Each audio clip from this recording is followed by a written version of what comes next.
Hi guys, welcome back to this Advanced AutoCAD course, and I want to get into some of the layout tools now. This again can not just speed up your work but make you need less drawings, make your drawings look more professional, and this is an area where a lot of people are lacking.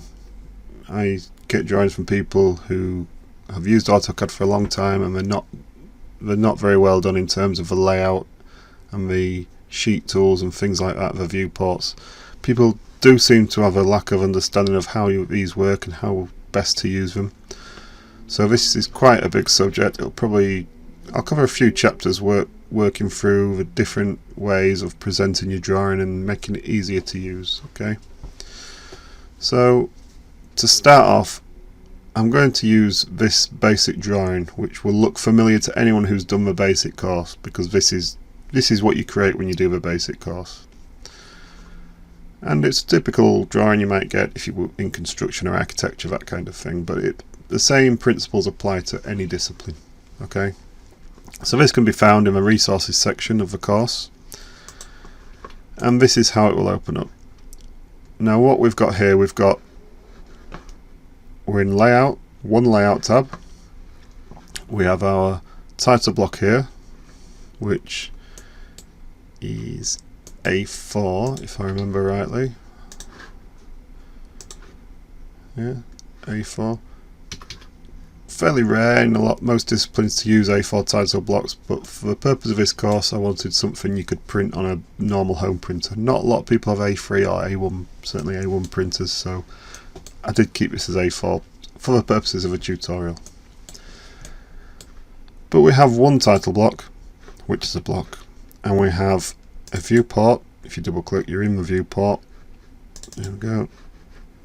We have our model in model space. We have our dimensions and text in paper space. Right. And this, like I said, is a basic drawing. Now we're going to make this a bit more advanced, and we're going to set this up as a drawing document more than just a drawing. We're going to end up with a few tabs with different drawings and different views, different scales, all that kind of thing. So let's have our main plan here, and so supposing this was our main layout. Okay, this is our drawing number one, main layout of the room. Okay, but what we want to get a bit more detailed. We want to do a drawing of each room. We want to add in some extra items. Maybe we'll have an electrical layout for each room, an architectural layout. You may have other things. You may have a desk layout, furniture layout, that kind of thing. Okay, but this is our main drawing number one, the room layout. Now, what I'm going to do is I'm going to right click this, I'm going to type in rename, and we can rename our layout tab. We'll just call it main layout. Okay, now if we right click it again, go to move or copy, and what we want to do is create a copy of that, save as having to set it all up again, create a copy, move to the end. Now what we have is a duplicate. Let's rename this room 01. Okay, so we have a main layout and then exactly the same title block and everything, room 01. Now what this is going to be, as you've probably guessed, is a zoomed in drawing of room 01. We can put more detail in. Here you don't want to put too much detail in, it's a bit too zoomed out, things will get a bit cluttered. So we're gonna have a zoomed in drawing for each room. Okay, so now we've created this, what we'll do, we'll double click in our viewport to take us into this tiled model space, and if we were to pan now, and remember pan, you hold down your middle mouse wheel. If we were to pan, because we have our text in paper space and dimension, that can happen, and that's not good. because if you didn't notice, you may be, let's see, say we were zoomed in here, so we didn't have our title block, and we went into tiled model space and we started panning around and zoom in and all sorts of things, and then we went back to paper space. We think, oops, what's gone on here? Okay, now let me undo that. A way to stop that, when you go into your viewport, your tiled model space, if we go back to our main layout, this is fixed, this view is fixed, okay? So we don't want that to be able to move. So we click this padlock here, we lock that view. Now if you were to pan, even in tiled model space, it's locked. You cannot change that. Once you have your view set, it's a good idea to lock it, and that way nobody can change it, because if this is to scale and then someone ever so slightly change it, it can lead to all sorts of problems. So always lock your viewports. Okay, now room 1, go back here. Okay, so we're going to set up our room drawings now. We're going to have an individual drawing for a room. Okay,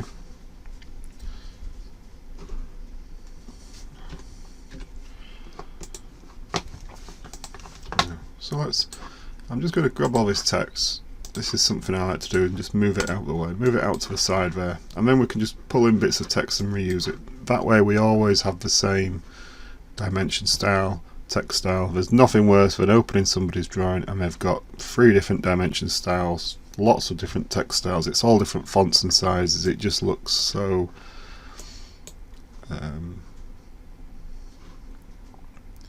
it just looks amateurish basically. It doesn't look professional. You want the same kind of follow through with the same sizes and styles. Usually in Britain we would use something like 3.5 height for a title and 2.5 for dimension. So you can have different sizes for different types of text like titles and things, but you want the same font and you want to follow through with, if all the titles are the same size, all the dimensions the same size, and all the text the same size. Okay, it just looks more professional. So we need to figure out what scale we want these room drawings. Now the main plan is 1 to 100, so we want to zoom in more than that.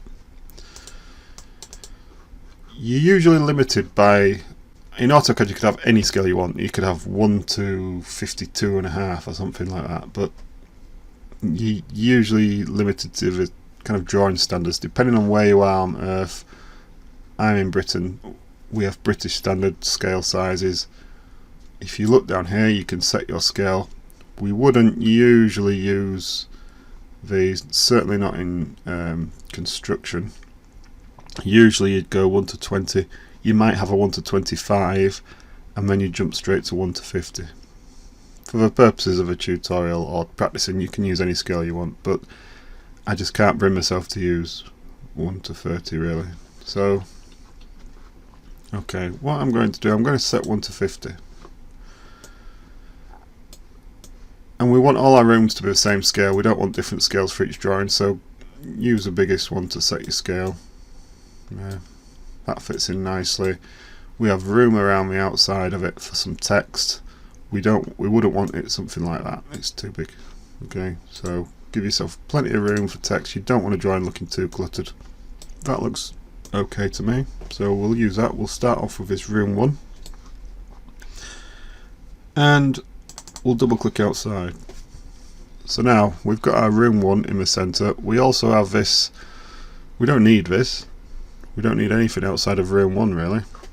So what I like to do is change the viewport. Okay, so if you remember this window we're looking through to here, this is called a viewport and we drew that in. So one thing happens a lot in CAD, you have lines on top of lines. We have our viewport is actually on top of this title block, but when we go to click it, because the title block is sitting if you imagine it in 3D, if the title block is sitting on top of a viewport, it's selecting the title block. Okay, so how do we select our viewport? Well, there's a few different ways. We could just draw a rectangle around that. Because we did a window rectangle, we only fully selected the viewport, we didn't select the full block of the title block. If we'd have done that, we would have selected the title block, but here we only select the viewport. So you can do it that way. Another way, if you find this happening, you think, well, I want my viewport to be on top of my title block, not the other way around. If you right click, we can set this draw order. Okay, so by selecting our title block, right click, draw order, center back, that has now sent the title block behind everything else. So when we click here now, the viewport is sitting on top and we can click it. Okay, draw order, you'd end up doing this a lot. AutoCAD tends to fiddle around and move things on top of each other. Really, you don't want to draw things on top of other things if you can help it, but you have to sometimes. If you draw, say, a boundary, hatching, you might do it. Again, you might do it with a viewport, like we do here. You probably would do it with a viewport. So draw order is something you need to know. And again, it's just right click. You can bring to front, you can center back, or you could bring it above objects. So if we had multiple objects on top of each other, and you could just say, well, okay, title block, bring it above that object, and now your title block will be on top again. Okay, so let's select that, send it to the back. Now we can select our viewport, and what I'm going to do is I'm going to grab these grips and I'm going to move it up to about there. I'm going to grab this one and move it in, and a viewport remains rectangular. It's not like a square where if I'd have grabbed this it would have just brought that corner. It keeps it square, so it will move that whole side in, and I'm just going to do that. So what I've done, I've used this viewport now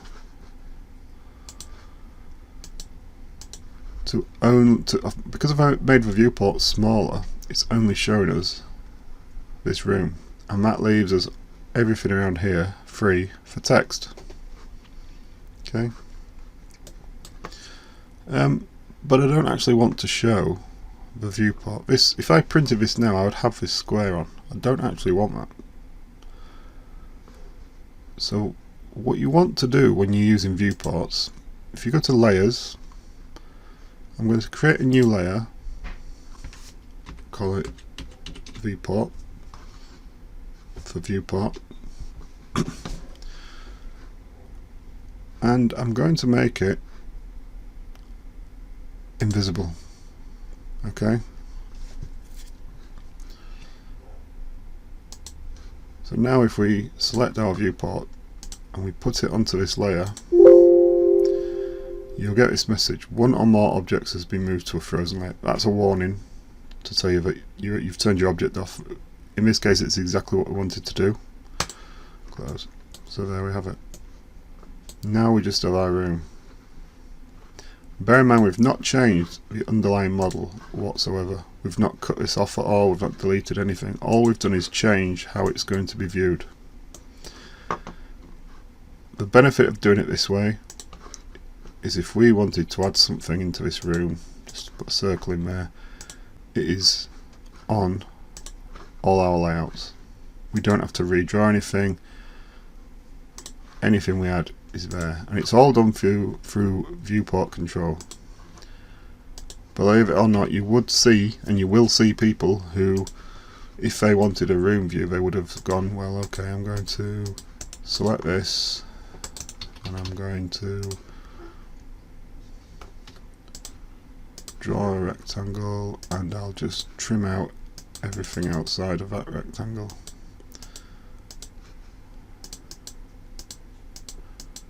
Like that. Now, believe it or not, this is how some people use CAD.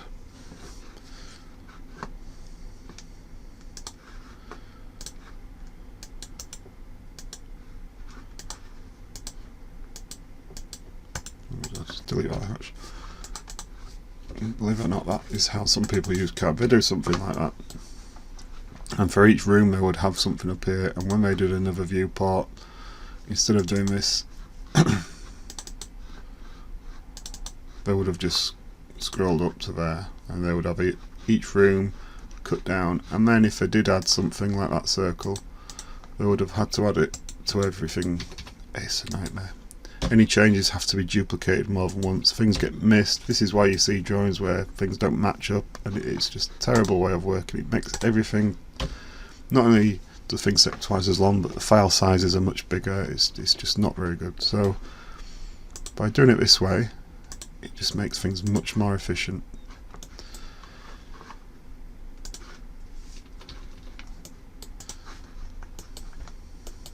Okay, so over the next few lessons we're going to add some detail in here. We're going to use a lot of layer control and viewport control so that we can keep having the same model but having different views. And this is a really important part of AutoCAD. So join me in the next lesson and we'll start adding some detail into this room.